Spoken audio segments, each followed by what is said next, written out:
उपभोक्तावाद की संस्कृति। श्यामा चरण दुबे द्वारा लिखा गया यह लेख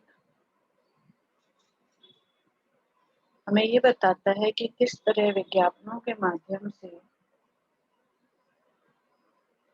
एक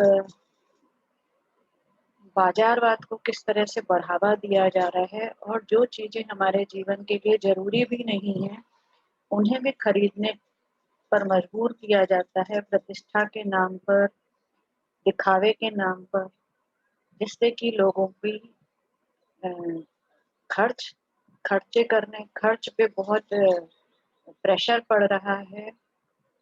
उनके घरेलू खर्च बढ़ते जा रहे हैं इन अननेसेसरी चीज़ों को खरीदने में, जो कि वो केवल दिखावे के लिए खरीदते हैं, अलग-अलग ब्रांड के नाम।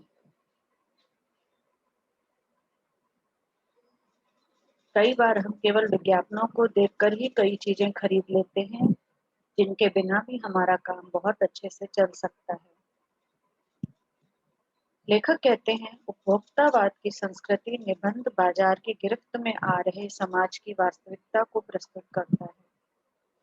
लेखक का मानना है कि हम विज्ञापन की चमक-दमक के कारण वस्तुओं के पीछे भाग रहे हैं। हमारी निगाह गुणवत्ता पर नहीं है। संपन्न और अभिजन वर्ग द्वारा प्रदर्शनपूर्ण जीवन शैली अपनाई जा रही है, जिसे सामान्य जन भी ललचाई निगाहों से देखते हैं। यह सभ्यता के विकास की चिंताजनक बात है, जिसे उपभोक्तावाद ने परोसा है। लेखक की यह बात महत्वपूर्ण है कि जैसे-जैसे दिखावे की संस्कृति फैलेगी, सामाजिक अशांति और विषमता भी बढ़ेगी।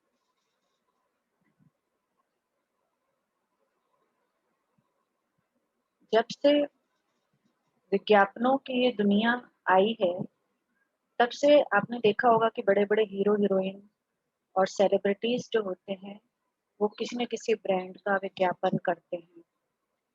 लेकिन असल जीवन में वो इन चीज़ों को अपनाते हैं या नहीं, ये हम नहीं जानते। लेकिन आम जनता भी वही चीज़ें खरीदना चाहती है, जो उनके मनपसंद फ़िल्म स्टार लेते हैं, जो विज्ञापन कर रहे हैं। इससे होता यह है कि ये दिखावे की संस्कृति को बढ़ावा दे रहा है। इन चीज़ों को खरीदने के लिए जितने पैसों की ज़रूरत है, उतने उनके पास नहीं होते, तो वो किसी भी तरह से पैसे कमाने की कोशिश करते हैं, जिससे कि समाज में चोरी, कालाबाज़ारी, इन सब चीज़ों को बढ़ावा मिल रहा है।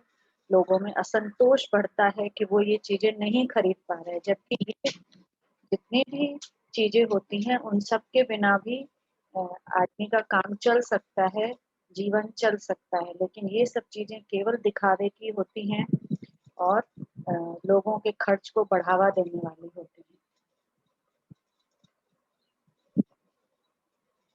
लेखक कहते हैं, धीरे-धीरे सब कुछ बदल रहा है। एक नई जीवन शैली अपना वर्चस्व स्थापित कर रही है। उसके साथ आ रहा है एक नया जीवन दर्शन, उपभोक्तावाद का दर्शन। उत्पादन बढ़ाने पर जोर है चारों ओर। यह उत्पादन आपके लिए है, आपके भोग के लिए है, आपके सुख के लिए है। सुख की व्याख्या बदल गई है। उपभोग भोग ही सुख है। इन विज्ञापनों से ऐसा दिखाया जाता है कि मानो अगर आप ये सब चीजें लेंगे तो आप दुनिया में सबसे ज्यादा सुखी हो जाएंगे। इन्होंने आपके सुख की व्याख्या को भी बदल दिया है। ऐसा लगता है कि अगर हमारे पास ये सब गाड़ियाँ, इन ब्रांड्स की चीज़ें नहीं होंगी, अगर हम महँगे-महँगे ये चीज़ें नहीं लेंगे तो हम लोग सुखी नहीं हैं। इन्होंने हमारा दिमाग में इस तरह से बदलाव कर दिया है कि हमें लगता है कि अगर हम इन सब चीज़ों को यूज़ नहीं करेंगे तो हम पीछे रह जाएँगे, हम पिछड़े हुए कहलाएँगे। एक सूक्ष्म बदलाव आया है नई स्थिति में। उत्पाद तो आपके लिए है, पर आप ये भूल जाते हैं कि जाने-अनजाने आज के माहौल में आपका चरित्र भी बदल रहा है और आप उत्पाद को समर्पित होते जा रहे हैं। ये सब चीज़ें इसलिए बढ़ी क्योंकि यूरोप और अमेरिका में इन चीज़ों के लिए नई-नई फैक्ट्रियाँ हैं बनी, जिसमें कि बहुत ही बड़ी मात्रा में इन चीज़ों को बनाया जाता है। लेकिन क्योंकि वहाँ पे इनकी खपत कम है, वहाँ पे जनसंख्या कम है, इसलिए एशिया और अफ्रीका के देशों में इन जहाँ पे की जनसंख्या ज़्यादा है, वहाँ उसकी खपत बढ़ाने के लिए इस तरह से विज्ञापन किए जाते हैं कि जो चीज़ें हमारी संस्कृति को मैच नहीं करती हैं, हमारी भारतीय संस्कृति के विपरीत हैं, फिर भी हम उनको लेते जाते हैं।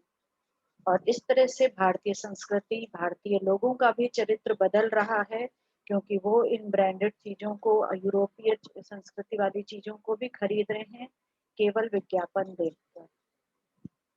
विलासिता की सामग्रियों से बाजार भरा पड़ा है, जो आपको लुभाने की जी-तोड़ कोशिश में निरंतर लगी रहती हैं। दैनिक जीवन में काम आने वाली वस्तुओं को ही ले लीजिए। टूथपेस्ट चाहिए?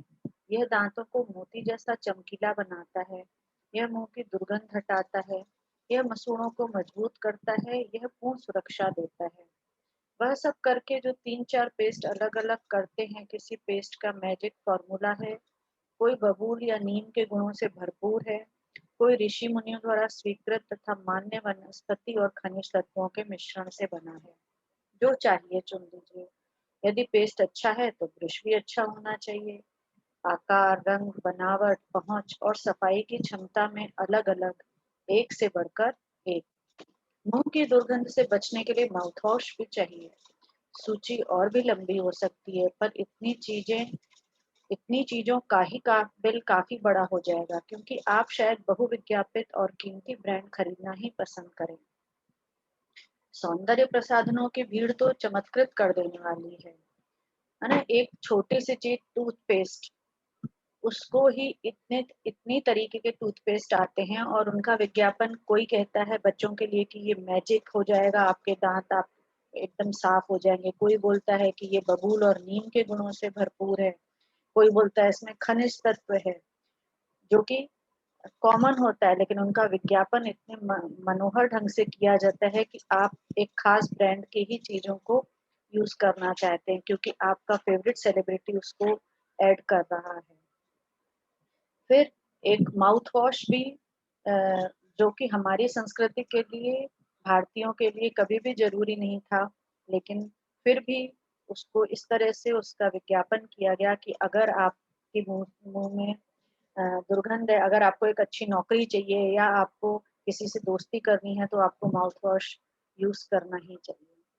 इसी तरह से आपका लिस्ट इतनी लंबी-चौड़ी कर दी है उन्होंने कि आपका बिल बहुत बड़ा आने लगता है धीरे-धीरे, जो चीज़ें आपकी जो कि बहुत ही सादगी, बहुत ही कम पैसों में भी घरेलू चीज़ों को यूज़ करके भी आप उनको कर सकते थे। इसी तरह औरतों के जो सौंदर्य प्रसाधन होते हैं, उनको उनका तो अंत ही नहीं है।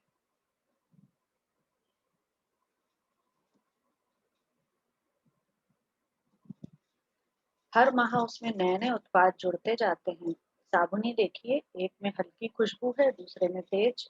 एक दिन भर आपके शरीर को तरोताजा रखता है, दूसरा पसीना रोकता है, तीसरा जर्म से आपकी रक्षा करता है।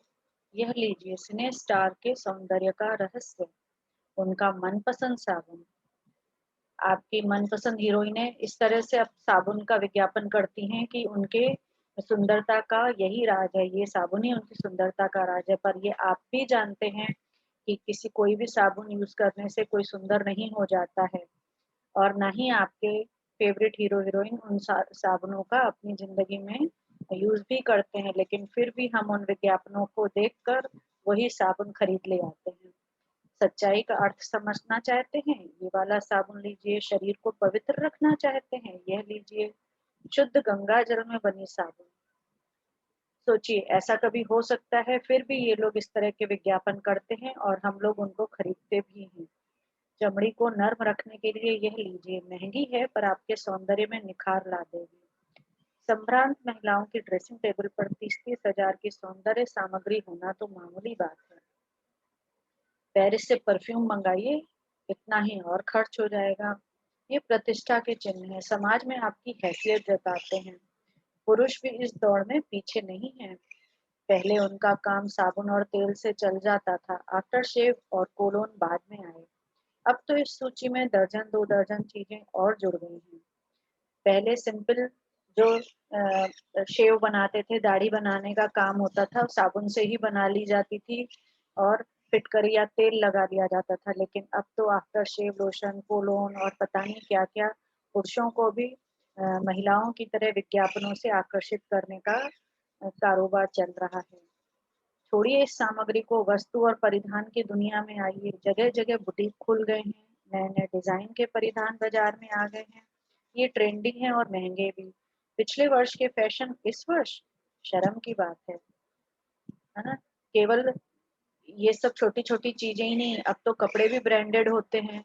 ब्रांडेड कपड़े ही बच्चे पहनना पसंद करते हैं। पहले बच्चों के, बड़ों के कपड़े घर में ही सिल लिए जाते थे। लेकिन आजकल तो नई-नई डिज़ाइन के कपड़े पहने जाते हैं, नए-नए ब्रांड्स के कपड़े पहने जाते हैं। और अगर कोई पिछले वर्ष का कपड़ा या पिछले वर्ष का फैशन इस साल कोई नहीं पहनता। घड़ी पहले समय दिखाती थी, उससे यदि काम लेना हो तो 4-500 में भी मिल जाएगी। हैसियत जताने के लिए आप 50-60 हज़ार से लाख, 1.5 लाख की घड़ी भी ले सकते हैं। है ना? घड़ी का काम क्या होता है? समय दिखाना। लेकिन आप सोचिए, जो घड़ी 100, 200, 500 रुपए तक में आपको आराम से मिल सकती है, वही घड़ी लाखों में मिलती है और दिखाती तो सेम टाइम ही है। क्यों? क्योंकि वो किसी खास ब्रांड की है। संगीत की समझ हो या नहीं, कीमती म्यूजिक सिस्टम जरूरी है। कोई बात नहीं यदि आप उसे ठीक तरह से चला भी ना सकें। है ना? कई बार हम लोग कितने इंस्ट्रूमेंट, कितनी चीजें खरीद लेते हैं जो हमें ठीक तरह से हम चला भी नहीं पाते, जिन्हें हमें चलाना भी नहीं आता, लेकिन हम केवल विज्ञापन देखकर उन चीजों को खरीद के अपने घर में रखते जाते हैं, क्योंकि हमें अपने दोस्तों के सामने दिखावा करना होता है। कंप्यूटर काम के लिए तो खरीदे ही जाते हैं, महज दिखावे के लिए भी उन्हें खरीदने वालों की संख्या भी कम नहीं। खाने के लिए 5 सितारा होटल हैं, वहां तो अब विवाह भी होने लगे हैं। पहले जमाने में लोग विवाह घर में करते थे, लेकिन आजकल दिखावे के लिए बड़े-बड़े होटलों में शादियां की जाती हैं। बीमार पड़ने पर 5 सितारा अस्पतालों में जाइए। पहले हॉस्पिटल के नाम से लोगों को डर लगता था, लेकिन आजकल हॉस्पिटल्स इतने सुविधा युक्त हो चुके हैं कि उन्हें भी 5 सितारा और 4 सितारा में बांटा गया है। सुख सुविधाओं और अच्छे इलाज के अतिरिक्त यह अनुभव काफी समय तक चर्चा का विषय भी रहेगा। इसी तरह पढ़ाई के लिए 5 सितारा पब्लिक स्कूल हैं। पहले स्कूलों में बहुत ही सिंपल बिल्डिंग होती थी, अगर लेकिन आज स्कूलों में भी एसी लगने लगे हैं, डिजिटल बोर्ड्स होने लगे हैं, जो कि बहुत ही स्कूलों में भी कई तरीके के विभाजन कर दिए गए हैं कि ये स्कूल 5 सितारा है, 4 सितारा है, या कितना खर्च कर सकता है, कितना ज्यादा सुंदर बिल्डिंग बना सकता है। इसी तरह देखिए, खान पान ने भी भारतीय संस्कृति को कितना प्रभावित किया है। शीघ्र ही शायद कॉलेज और यूनिवर्सिटी भी बन जाए। आपने देखा होगा कुछ गवर्नमेंट स्कूल्स की हालत देखी और प्राइवेट स्कूल की हालत आप देखिए। इसीलिए गवर्नमेंट स्कूल में पढ़ना शर्म की बात मानी जाती है। भारत में तो यह स्थिति अभी नहीं आई, पर अमेरिका और यूरोप के कुछ देशों में आप मरने के पहले ही अपने अंतिम संस्कार और अनंत विश्राम का प्रबंध भी कर सकते हैं, एक कीमत पर। अभी तक भारत में ये नहीं आई है स्थिति, पर अमेरिका वगैरह में कुछ लोग अपने जो कब्र की जगहों को भी पसंद करने लगे हैं पहले से ही, और उसकी भी डिजाइन पहले से ही सेट करके रख देते हैं। आपकी कब्र के आसपास सदा हरी घास होगी, मनचाहे फूल होंगे, चाहे तो वहां फव्वारे होंगे और मंद ध्वनि में निरंतर संगीत भी बजता रहेगा। जैसे बड़े पॉलिटिशियंस या बड़े किसी महान आदमी की समाधि होती है, उसी तरह अमेरिका और कई बड़े जो धनाढ्य व्यक्ति होते हैं, वो अपनी समाधि और कब्र को भी डिजाइनर बनाने में लगे हुए हैं। कल भारत में भी यह संभव हो सकता है। अमेरिका में आज जो हो रहा है, कल वह भारत में भी हो सकता है। प्रतिष्ठा के अनेक रूप हैं, चाहे वे हास्यास्पद ही क्यों न हो। यह है एक छोटी सी झलक उपभोक्तावादी समाज की। कई बार हम लोग दिखावे और फैशन के चक्कर में ऐसी चीजें यूज करते हैं, ऐसी चीजें भी पहन लेते हैं जिनको देखकर हंसी आ सकती है, जो आपको जोकर भी बना सकते हैं, लेकिन फिर भी ब्रांड के नाम पर, फैशन के नाम पर लोग उन्हें पहनते हैं। जैसे आपने देखा होगा कुछ लोग आज फटी हुई जीन्सें, फटे हुए कपड़े पहन रहे हैं क्योंकि वो फैशन में है। यह विशिष्ट जन का समाज है, पर सामान्य जन भी इसे ललचाई निगाहों से देखते हैं। उनकी दृष्टि में एक विज्ञापन की भाषा में यही है राइट चॉइस पे, है ना? जब तक विशिष्ट जन जो केवल अमीर वर्ग है या जो फिल्मी लोग हैं, जो सेलिब्रिटीज हैं, वो अगर इन फैशन को यूज करते हैं तब तक एक हद तक ये ठीक है, क्योंकि वो अ, एक मीडिया में काम कर रहे हैं, तो उस चीजों को पहन रहे हैं थोड़ी देर के लिए, तो ये इतना खतरनाक नहीं है। लेकिन जब सामान्य लोग पहनने लगते हैं तो संस्कृति को प्रभावित करते हैं, लोगों के खर्च को प्रभावित करते हैं, उनकी आम जिंदगी को प्रभावित करते हैं। उनमें असंतोष बढ़ता जाता है कि वो क्यों नहीं इस तरह की चीजें खरीद सकते हैं। अब विषय के गंभीर पक्ष की ओर आए। इस उपभोक्ता संस्कृति का विकास भारत में क्यों हो रहा है? सामंती संस्कृति के तत्व भारत में पहले भी रहे हैं। उपभोक्तावाद इस संस्कृति से जुड़ा रहा है। आज सामंत बदल गए हैं, सामंती संस्कृति का मुहावरा बदल गया है। हम सांस्कृतिक अस्मिता की बात कितनी ही करें, परंपराओं का अवमूल्यन हुआ है, आस्थाओं का क्षरण हुआ है। कड़वा सच तो यह है कि हम बौद्धिक दास्ता स्वीकार कर रहे हैं, पश्चिम के सांस्कृतिक उपनिवेश बन रहे हैं। हमारी नई संस्कृति अनुकरण की संस्कृति है। हम आधुनिकता के झूठे प्रतिमान अपनाते जा रहे हैं। प्रतिष्ठा की अंधी प्रतिस्पर्धा में जो अपना है उसे खोकर छद्म आधुनिकता की गिरफ्त में आते जा रहे हैं। संस्कृति की नियंत्रक शक्तियों के क्षीण हो जाने के कारण हम दिग्भ्रमित हो रहे हैं। हमारा समाज ही अन्य निर्देशित होता जा रहा है। लेखक कहते हैं कि आखिर इस उपभोक्तावाद संस्कृति का विकास भारत में क्यों हो रहा है? भारत में पहले भी राजा महाराजाओं का जो सामंती संस्कृति थी वो पहले भी होता था। जो राजा महाराजाओं का राज रहा है, राजा महाराजा बाहर से चीजें मंगवाते थे, महंगी चीजें लेते थे। लेकिन अब इसका अर्थ बदल गया है। अब क्योंकि सामान्य जनता भी उस तरह की चीजें पहनना करना चाहती है, इसलिए भारतीय परंपराओं का धीरे धीरे क्षरण होता जा रहा है। धीरे धीरे भारतीय जो है वो अ, अमेरिका और यूरोप की नकल कर रहे हैं। वहाँ के कपड़े, जीन्सें पहनना, वहाँ की तरह के फैशन जो कि भारतीय संस्कृति के अनुकूल ही नहीं है, उसको स्वीकार कर रहे हैं। पहले हम इंग्लैंड के गुलाम थे, आर्थिक गुलाम थे। अब हम पश्चिम के सांस्कृतिक गुलाम बनते जा रहे हैं। हम उनकी संस्कृति को अनुकरण कर रहे हैं। उन्होंने हमारे दिमागों पर इस तरह से कब्जा कर लिया है कि हमें उनकी हर बात सही लगती है। चाहे वो कोका कोला हो, चाहे वो कैडबरीज हो, चॉकलेट्स हो, हम अपनी मिठाइयाँ भूलकर उनके चॉकलेट्स खा रहे हैं। उनके खाने पीनों को खाने पीनों को अपने घर में, अपने किचन में हम जगह दे रहे हैं। इस तरह से उन्होंने हमारी पूरी संस्कृति को बहुत ही कमजोर कर दिया है। हमारा समाज जो है अब यूरोप और अमेरिका की संस्कृति से नियंत्रित हो रहा है।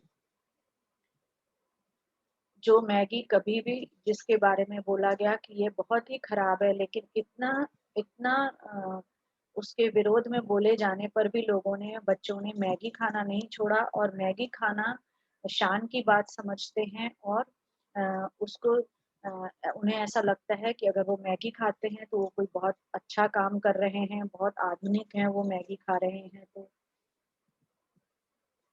विज्ञापन और प्रसार के सूक्ष्म तंत्र हमारी मानसिकता ही बदल रहे हैं। उनमें सम्मोहन की शक्ति है, वशीकरण की भी।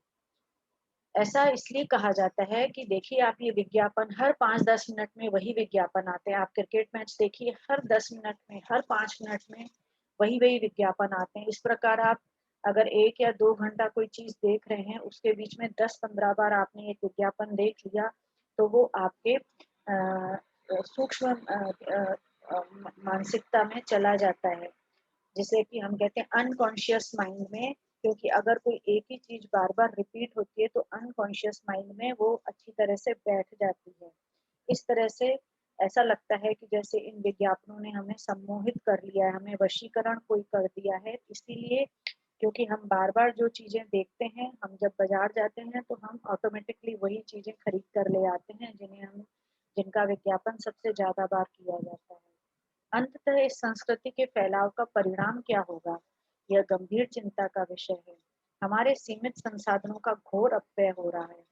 जीवन की गुणवत्ता आलू के चिप्स से नहीं सुधरती। इसका अर्थ है कि बच्चे समझते हैं कि अगर वो लेज़ खा रहे हैं या वो कोका कोला पी रहे हैं, तो वो भी अपने हीरो हीरोइनों जैसे आधुनिक हो गए। लेकिन क्या केवल आलू के चिप्स खाने से, मैगी खाने से आपके जीवन स्तर में सुधार हो जाएगा? न बहुविज्ञापित शीतल पेय से, भले ही वे अंतरराष्ट्रीय हों। पिज्जा और बर्गर कितने ही आधुनिक हों, हैं तो वो कूड़ा खाद्य ही। समाज में वर्गों की दूरी बढ़ रही है, सामाजिक सरोकारों में कमी आ रही है। जीवन स्तर का यह बढ़ता अंतर आक्रोश और अशांति को जन्म दे रहा है। जैसे जैसे दिखावे की यह संस्कृति फैलेगी, सामाजिक अशांति भी बढ़ेगी। हमारी सांस्कृतिक अस्मिता का ह्रास तो हो ही रहा है, हम लक्ष्य भ्रम से भी पीड़ित हैं।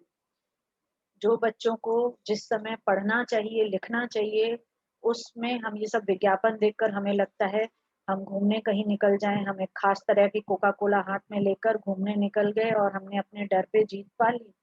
इस तरह से आज बच्चे अपने लक्ष्य को भूलते जा रहे हैं और वो केवल मॉडलिंग और फ़िल्मों की दुनिया के पीछे भाग रहे हैं। विकास के विराट उद्देश्य से पीछे हट रहे हैं। हम झूठी तुष्टि के तत्कालिक लक्ष्यों का पीछा कर रहे हैं। कई बच्चे केवल अच्छी इनकम को ही अपने जीवन का लक्ष्य मान लेते हैं क्योंकि उन्हें इस तरह की महँगी चीज़ें, ब्रांडेड चीज़ों को यूज़ करना होता है। उन्हें लगता है कि इस तरह की नौकरी करनी चाहिए जिसमें तुरंत पैसा मिले, ज़्यादा पैसा मिले। मर्यादाएँ टूट रही हैं, नैतिक मापदंड भी ढीले पड़ रहे हैं। व्यक्ति केंद्रितता बढ़ रही है, स्वार्थ परमार्थ पर हावी हो रहा है। भोग की आकांक्षाएँ आसमान को छू रही हैं। किस बिंदु पर रुकेगी ये दौड़? क्योंकि हम यूरोप के ब्रांड यूज़ कर रहे हैं, हम यूरोप की मापदंडों को लेकर विज्ञापन बढ़ा रहे हैं। आपने देखा होगा कुछ-कुछ ऐड में बच्चे किस तरह से बड़ों को आंसर कर रहे हैं। क्या भारतीय संस्कृति यही सिखाती है? आखिर किस बिंदु पर यह दौड़ रुकेगी? गांधी जी ने कहा था कि हम स्वस्थ सांस्कृतिक प्रभावों के लिए अपने दरवाजे खिड़की खुले रखें, पर अपनी बुनियाद पर कायम रहें। उपभोक्ता संस्कृति हमारी सामाजिक नींव को ही हिला रही है। यह एक बड़ा खतरा है। भविष्य के लिए यह एक बड़ी चुनौती है। ऐसा माना जाता है कि आखिर हम क्योंकि व्यापारिक जगत के लिए अंतर्राष्ट्रीय व्यापार में कि आप मना नहीं कर सकते हैं किसी भी कंपनी को अपना विज्ञापन करने के लिए या उसको अपने क्योंकि अंतर्राष्ट्रीय व्यापार में इस तरह एक देश से दूसरे देशों के लिए चीजें बेची जाती हैं, लेकिन अपनी बुनियाद कायम रखनी चाहिए, अपनी संस्कृति को नहीं भूलना चाहिए। लेकिन इस उपभोक्तावाद की संस्कृति ने हमारी नींव ही हिला दी है भारतीय समाज की और हमारा भारतीय समाज यूरोपियन संस्कृति को कॉपी कर रहा है। यह एक बहुत बड़ा खतरा है, भविष्य के लिए एक बहुत बड़ी चुनौती है।